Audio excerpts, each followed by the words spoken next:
सदर कथेचे सर्व कॉपीराइट्स हे मूळ लेखकाकडे म्हणजेच माझ्याकडे असल्याने त्याचे उल्लंघन झाल्यास कायदेशीर कारवाई करण्यात येईल हे लक्षात असू द्या. आजची कथा ही एक नेहमीसारखीच रहस्यकथा आणि भयकथा तर आहेच, पण त्याचबरोबर आपण एक नवीन प्रयत्न म्हणून थोडा एक आधुनिक टच द्यायचाही प्रयत्न केला आहे. म्हणूनच कथेचं नाव आहे हाक, एक आधुनिक भयकथा. इन्स्पेक्टर पाटील घरी आले ते फार अस्वस्थ होऊनच. अहो, झालंय काय ते तरी सांगा, असं म्हणत मिसेस पाटील त्यांच्या मागे आतल्या खोलीत आल्या. आता मी काय बोलू, हे पत्र बघ आणि तूच सांग काय करूया, असं म्हणत त्यांनी तिच्या हातात एक पत्र दिलं. पत्र वाचता वाचता तिच्या कपाळाला आठ्या पडल्या. अरे देवा, आता 2 वर्ष राहिली फक्त तुमच्या सर्व्हिसची आणि आता कसली हो बदली करतात. आणि करून करून केली कुठे, तर कोकणात, तेही ग्रामीण भागात, म्हणजे पूर्ण जंगल असणार. देवा देवा देवा. इन्स्पेक्टर पाटील यांनी देखील कपाळाला हात लावला. इन्स्पेक्टर पाटील यांचं कुटुंब राहायला मुंबईतलाच होतं. याआधीही त्यांच्या बदल्या झाल्या, नाही असं नाही, पण त्या ठाणे शहर, ठाणे जिल्हा ग्रामीण, नवी मुंबई, अगदी विरार नालासोपारा अशा शहरी आणि मुंबईशी वेल कनेक्टेड भागातच झाल्या होत्या. मुंबई बाहेर, आणि तेही पूर्ण गाव खेड्यात जाऊन कुटुंबापासून दूर राहून आपली ड्युटी करायची वेळ तशी पहिल्यांदाच होती. सांगितलेल्या दिवशी त्यांनी चार्ज घेतला. गावात ट्रेननी आले. स्टेशनवर त्यांना घ्यायला कॉन्स्टेबल आलाच होता. जीपमध्ये बसताच त्यांना सलाम केला आणि म्हणाला, मी सावंत, याच गावात गेले 10 वर्ष आहे. अरे वा, म्हणजे तुम्हाला गावची सगळी माहिती असणार, असं म्हणत पाटील जीपमध्ये बसले. जीप चालू लागली. चांगलं घनदाट जंगल, वळणावळणाचा रस्ता आणि थंड हवा.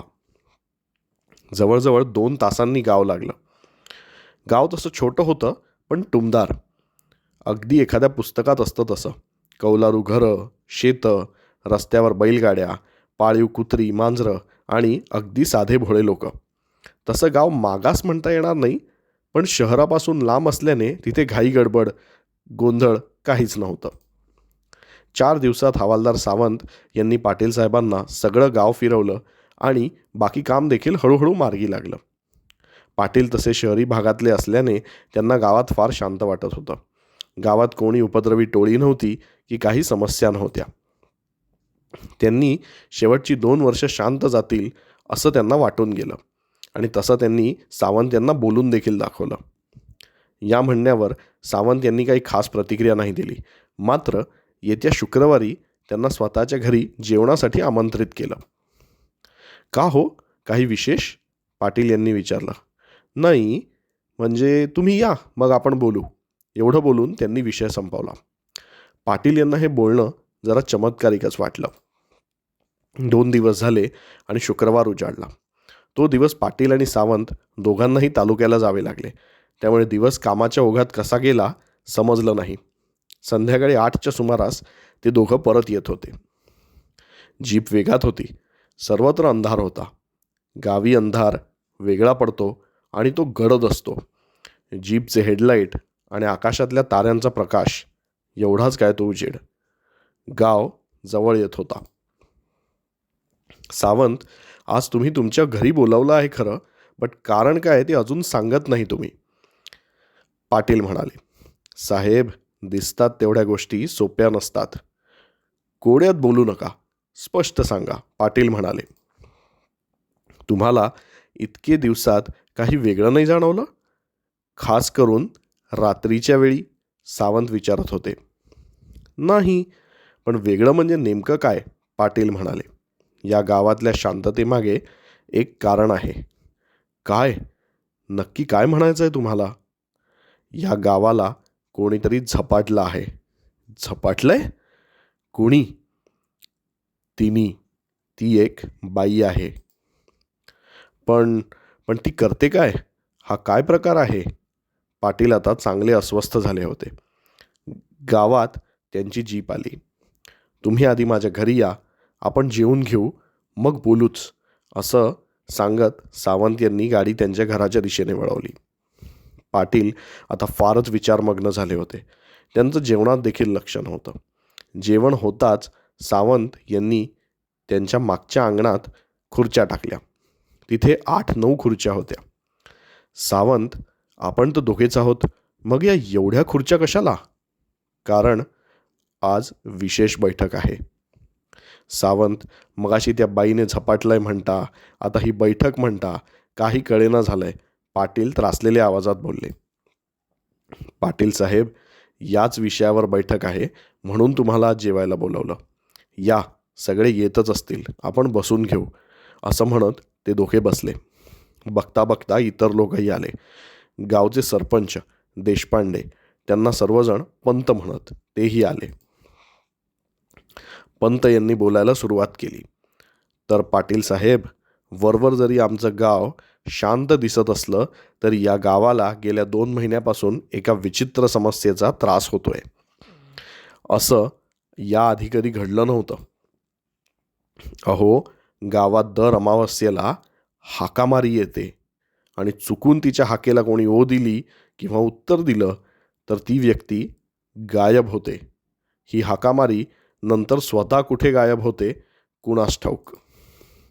कोण म्हणतं ती नदीत पाण्यात जाते, कोण म्हणतं गावच्या वेशीबाहेर जंगल सुरू होतं, ती त्यात जाते.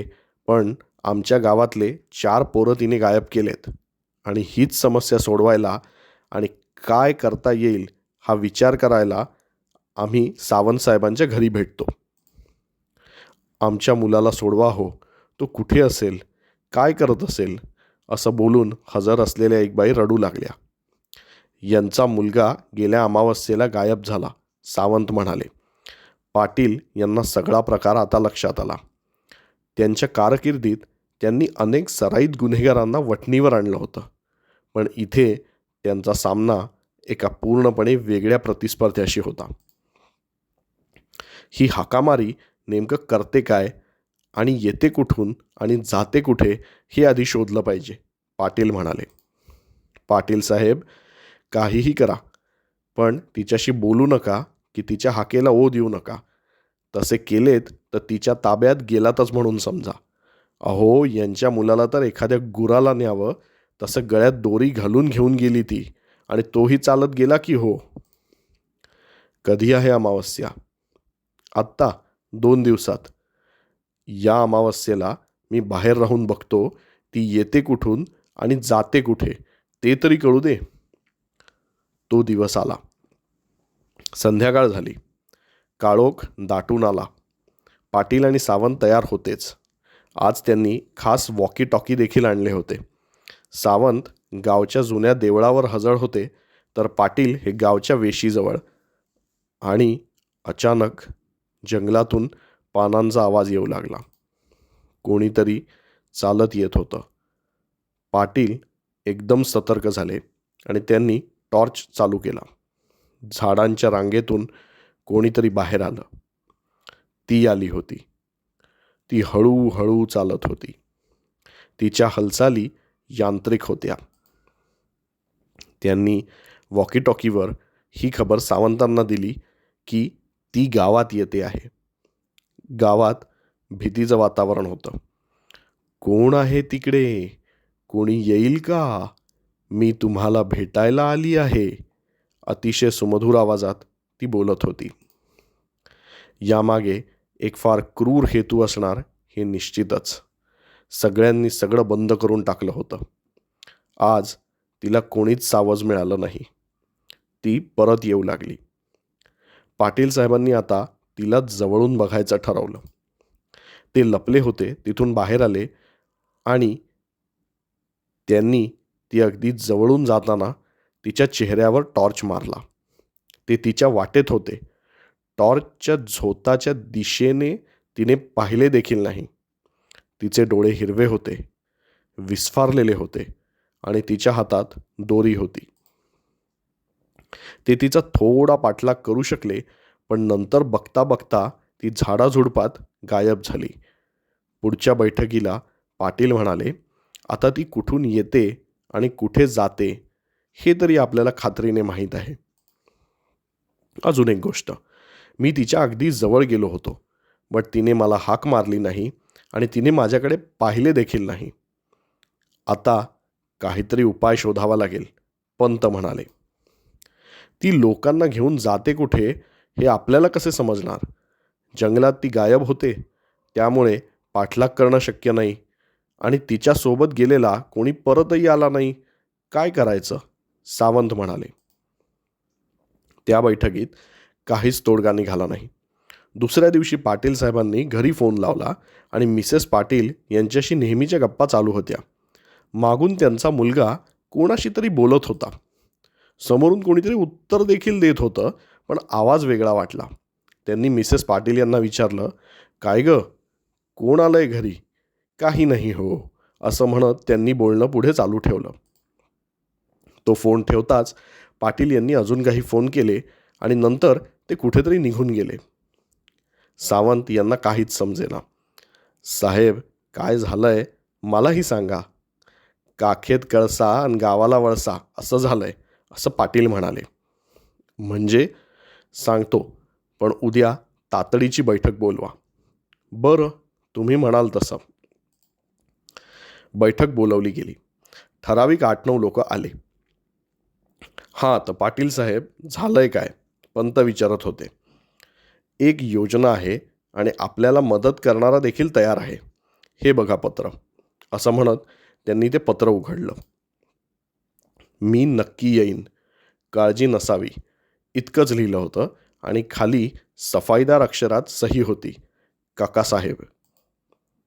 योजना काय आहे तेही कळेलच आणि काकासाहेब आले म्हणजे अर्धी लढाई आपण जिंकलोच असं समजा, पाटील म्हणाले. काकासाहेब गावात आले आणि पाटील यांच्या खोलीवर राहायला गेले. सावंत देखील तिथे येऊन गेले आणि काकासाहेब इतकंच म्हणाले की जे पाटील करणार आहेत त्यात इजा किंवा धोका काही नाही, पण जे आपल्याला दिसेल ते कदाचित फार भीतीदायक असू शकतं. अजून अमावस्येला 2 दिवस होते. काकासाहेब त्यांची तयारी करू लागले आणि पाटील साहेब त्यांचं एक पार्सल येणार म्हणून थांबून राहिले. त्या संध्याकाळी पाटील साहेबांनी एक बैल मागितला. तो बैल त्यांच्या राहायच्या ठिकाणी त्यांना देण्यात आला. आता योजनेत बैल कसा कामी येईल हे ना सावंत ओळखू शकले ना पंत. 2 दिवस झाले. आता अमावस्येची संध्याकाळ झाली. हळूहळू अंधार होऊ लागला. आज सावंत, पंत, काकासाहेब, बैठकीतली इतर मंडळी सगळे जमा झाले. तुमचा प्लॅन नेमका आहे काय? पंतांनी विचारले. काकासाहेब आणि पाटील एकमेकांकडे बघून किंचित हसले. आता ती येईलच, तेव्हा कळेल. आणि ती आली. तिचा तो अतिमधुर आवाज येऊ लागला आणि मग पाटील साहेबांनी तो बैल काढला. त्यात वेगळं काही नाही, फक्त त्याच्या गळ्यात एक पट्टा होता आणि त्याला AI डिव्हाइस चिटकवलेला होता. हाकामारी आता गावात फिरू लागली. सगळीकडे सर्व बंद होतं. त्यांनी बैलाला मोकळं सोडलं. ती जवळ आली आणि तिने पुन्हा म्हटलं, कोण येणार आहे माझ्यासोबत? डिव्हाइसमधून आवाज आला, हो, मी येतो. तशी ती चमकली. तिला तिचं सावज मिळालं होतं. ती जवळ आली तर सगळेच घाबरलेले. तिने इकडे तिकडे न बघता सरळ त्या बैलाच्या मानेभोवती ती दोरी टाकली आणि त्याला घेऊन जाऊ लागली. आता पाटील यांच्या डिव्हाइसवर लोकेशन दिसू लागलं. आता पाठलाग सुरू झाला. हाकामारीचे डोळे हिरवे आणि विस्फारलेले होते. ती हळूहळू जंगलात गेली. यावेळी बाकीचे लोक देखील तिच्या मागे मागे जाऊ लागले. जंगलात बरंच आत जाऊन हाकामारी आणि तो बैल एका खूप मोठ्या दगडामागे गेले आणि हाकामारीने काही छोटे दगड, काटक्या आणि एक फळ असं ठेवलं आणि एका अगम्य भाषेत काहीतरी शब्द म्हटले आणि अचानक तिथे असलेल्या एका गुहेचं दार उघडलं. हाकामारी आत गेली. तिच्या मागोमाग तो बैलही गेला. काकासाहेब, पाटील, सावंत आणि पंत ही पटकन चपळाईने ते दार बंद व्हायच्या आत त्या गुहेत शिरले. इथे आत अगदी मिट्ट काळोख होता. मग पुढे थोडा मशालीचा उजेड दिसू लागला. हाकामारी बैलाला घेऊन आलेली पाहून कोणीतरी खूप रागावले अरे वेडी की काय तू, हे काय केलं आहेस? माणूस सांगितलं तर बैल आणलास? याचा कसा वापर करू मी? कोणीतरी खूप रागावलं होतं. थांब, आत्ता तुझी बाहुली जाळून टाकतो या अग्नीमध्ये, मग तुला कळेल, असं म्हणत तो उठला आणि एक मातीची बाहुली कुठून तरी आणून समोर ठेवणार इतक्यातच साक्षात काकासाहेब येऊन उभे राहिले. आम्ही सगळे त्यांच्या मागोमाग आत आलो. तो अघोरी मांत्रिक त्यांना पहिल्यांदा बघत होता. काकासाहेबांचे रूप बघून तो चक्रावून गेला. त्याचं गुप्त ठिकाण कोणी कधी शोधू शकेल असं त्याला वाटलं नव्हतं. हे सगळं तू करतो आहेस तर, काकासाहेब गंभीर आवाजात बोलले. तो थरथर कापत होता. काकासाहेबांनी ती बाहुली स्वतः हिसकावून घेतली आणि तेवढ्यात हाकामारी कोसळली. सगळे तिथे पाहू लागले. आता तुझा खेळ संपला, काकासाहेब म्हणाले. बऱ्या बोलानं सांग, ते 4 लोक कुठे आहेत, नाहीतर माझे वेगळे मार्गही आहेत, काकासाहेब धमकावत म्हणाले. तुला काय हवं ते कर, नाही सांगत जा, ते माझे बळी आहेत, असं बरं त्यांना जाऊ देईन, तो गरजला. काकासाहेबांनी मोठ्याने काहीतरी मंत्र म्हटला आणि एका छोट्याशा बाटलीत असलेले पाणी त्या मांत्रिकावर शिंपडले. ते पाण्याचे थेंब त्याच्यावर पडताच अक्षरशः चटके बसल्यासारखा तो करू लागला आणि त्याच्या अंगातून धूर येऊ लागला. आता सांगतोस की अजून हवंय, काकासाहेब ओरडले. नको नको, मी सांगतो, असं म्हणत त्यांनी एक मोठा दगड सरकवला. त्या मागचं दालन दिसलं. ते 4 गायब झालेले पोरं त्याच दालनात होते. त्यांची अवस्था अगदी दयनीय झाली होती. त्यांना आम्ही घेऊन जातोय, काकासाहेब ठामपणे म्हणाले. आज तू जिंकलास, पण पुढच्या वेळी मी जिंकीन, असं बोलून तो पुन्हा काहीतरी अगम्य भाषेत बोलू लागला. काकासाहेबांनी त्या बैलाच्या डोक्यावर हात ठेवला आणि त्या बैलाने शिंगाने भोसकून त्या मांत्रिकाचा खात्मा केला. त्याच्या पोटातून रक्त वाहू लागलं. खरा सूत्रधार हाच होता. ही हाकामारी देखील याच्याच इशाऱ्यावर नाईलाजास्तव नाचत होती. तिची बाहुली त्याच्याकडे आहे म्हणून. मला शंका आहे की ही सुद्धा त्याच्या जाळ्यात ओढली गेली असणार. पैसे किंवा अजून कुठल्या तरी गोष्टीचं आमिष दाखवून यांनी तिला फसवलं आणि गुलाम केलं. तिला सध्या आधी औषधोपचार द्या आणि मग सविस्तर हकीकत ती सांगेलच.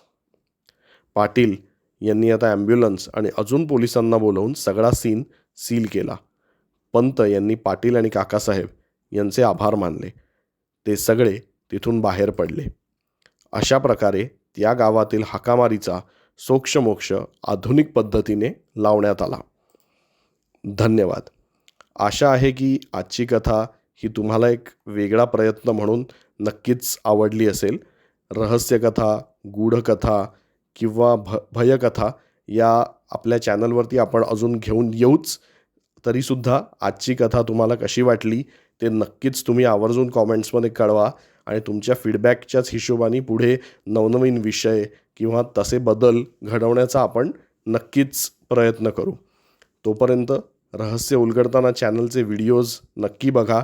चॅनल लाईक करा, सबस्क्राईब करा, जास्तीत जास्त शेअर करा आणि नवनवीन व्हिडिओजसाठी स्टे ट्यून्ड.